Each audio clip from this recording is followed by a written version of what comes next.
They're the cast and creators of one of the most iconic shows of the last 20 years. Plus, it's on HBO, so maybe we'll finally get a peek at Josiah Bartlett's South Wing.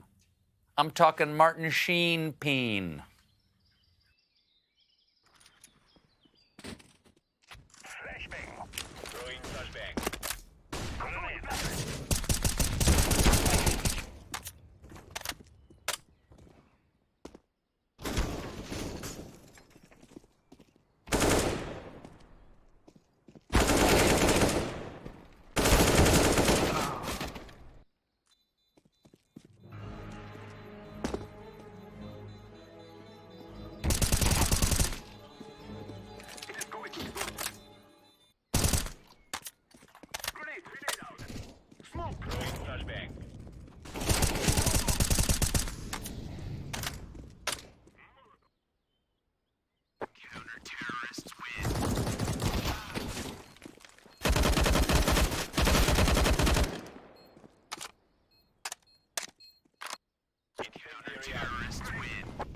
Deploying flashbang. Throwing smoke.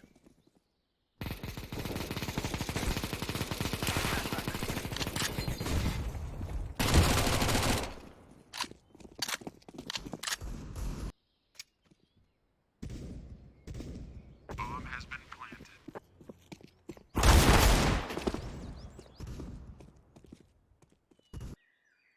Flashbang. Throwing flashbang. Throwing grenade. Decoy. Decoy. Flashbang.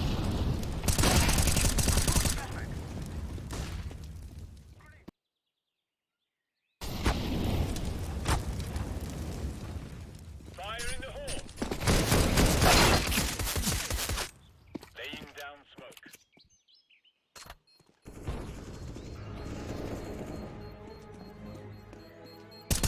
Terrorists win. We are going to do this. Our win brought us victory.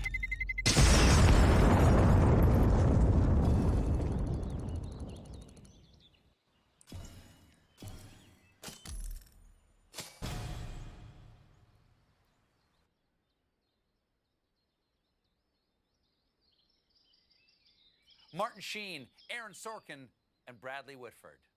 Hey, folks, thanks for being here. Good to see you. Thanks for having us. I'm really happy you're here. The one thing that bums me out is that I wish we had the entire live audience at the Ed Sullivan Theater so you could feel the thunderous, roaring applause that you could literally lean against when each of you walked out on stage. I can only glow at you, but they would actually give you the love that you deserve.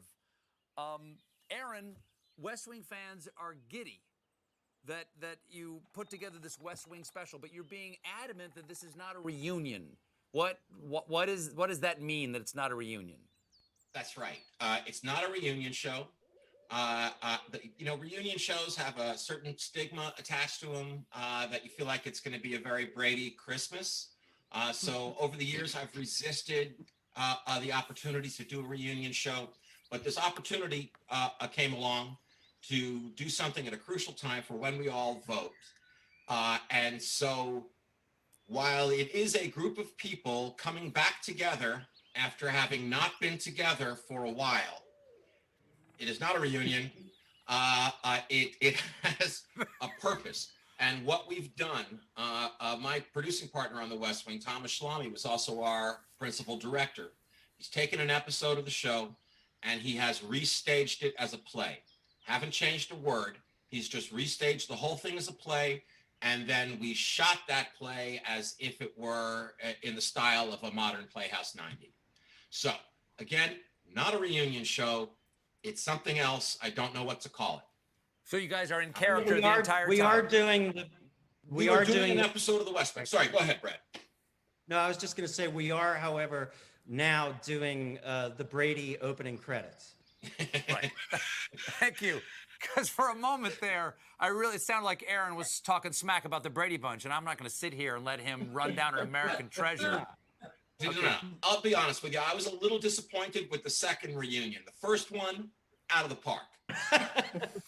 Okay, the episode that you are staging is a 2002 episode called Hartsfield Landing. Bradley, what's it like returning to the character of Josh after this this period of time?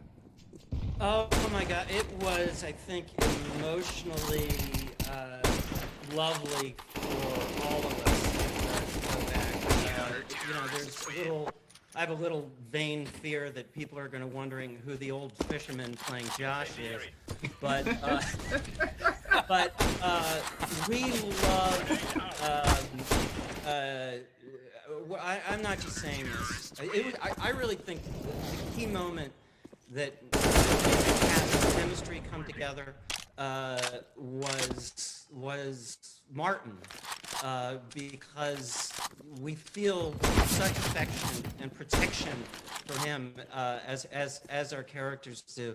It's a little intimidating. There's a certain pace to Sorkin's writing. I don't know if he's aware of that.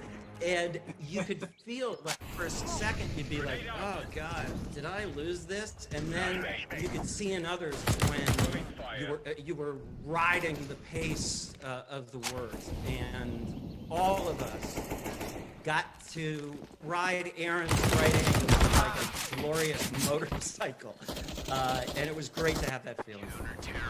When you guys, one of the hallmarks that everybody knows about the Sorkin-esque writing, if I can use that word, is that there are moments when the character finds exactly the words they would need in that moment. It's a fantasy of having just the right thing to say at exactly the right moment.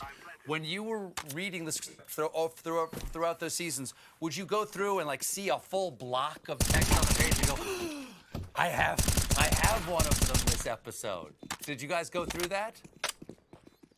I did personally. I lived for those moments for CJ, because I get very nervous public speaking. I don't have a lot of confidence at it, and to be able to memorize and own Aaron's words and make them my own empowered me. It was exhilarating to say them. Even the press briefings, I just loved sounding like I was the smartest woman in the room, which all my lovely castmates, everyone knows that I'm not. So it was just a thrill.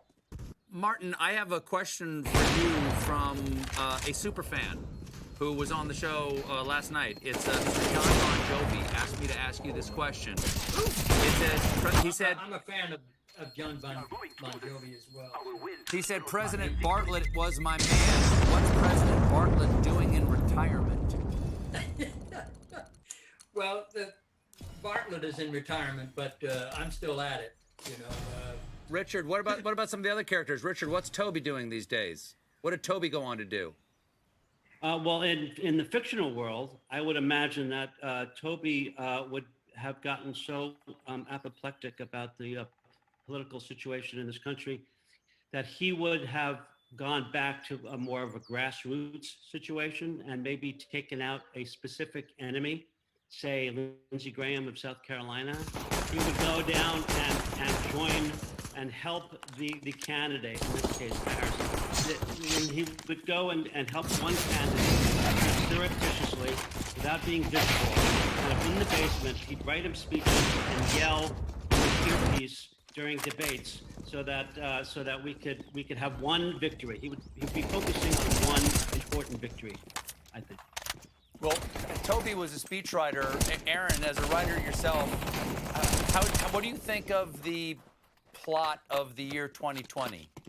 Because every so often, I just want to yell, okay, 2020, that's a little too on the nose. That's a little too much. Really, the person who is spreading the coronavirus is named Hope? Why did you name the character Hope? 2020 jumped the shark a long while ago. But I think the problem in terms of writing, writers are going to have plenty to write about these last 4 or 5 years. But I think that you'll very seldom see Donald Trump as an he'll be off stage, he'll be in news footage, because he's implausible. And in fact, the one place right now where you see him as a character is on your show. It is on our cartoon president, which is by far the most generous portrayal of Donald Trump I've ever seen. Yes. Because in every episode he does what a TV character does. He changes by the end of the episode. By the end of the episode. That is the hardest thing about Donald Trump as a character, is how can you play a man who doesn't change at all? That's right. You can't. You can have a bad guy, you can have a good guy, but there's no such thing as an interesting character who doesn't have a conscience. I just so wanna this be- guy will he'd be- always be he'd be off con- screen, except on your show, where He'd be I'm sorry. kind of like George Steinbrenner on Seinfeld. He'd always be off camera, and the voice of Larry exactly David. right. Yeah, Larry David will voice him, and you'll just see the back of his head. I think if there is a guy, she's a terrible writer. She can't even pick a genre. I don't believe the beginning. The second act goes on forever, and the ending is terrible. We don't know the ending yet. 2020 could end on a high note. Please, everybody breathe. I think it might. We'll be right back with more Allison Janney, Richard Schiff, Martin Sheen, Aaron Sorkin, and Bradley.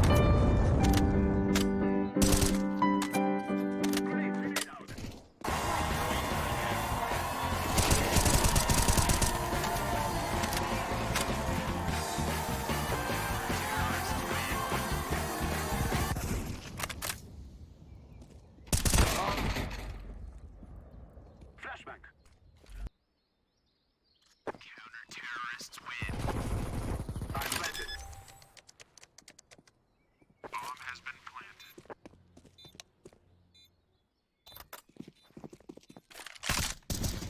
I'm throwing a flashback. Terrorists win.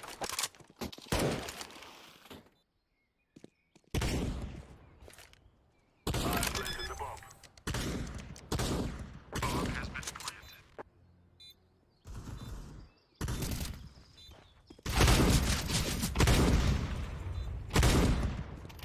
Terrorists win. Flashbang. Throwing flashbang.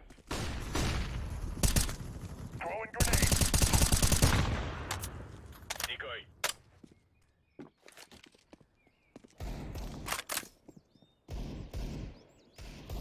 Throwing flashbang. Terrorists win. Planted. Bomb has been planted.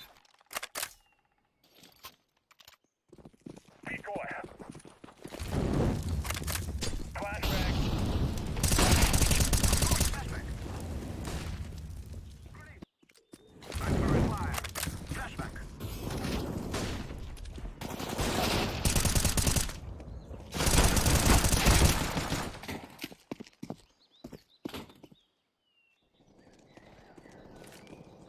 Activating the bomb.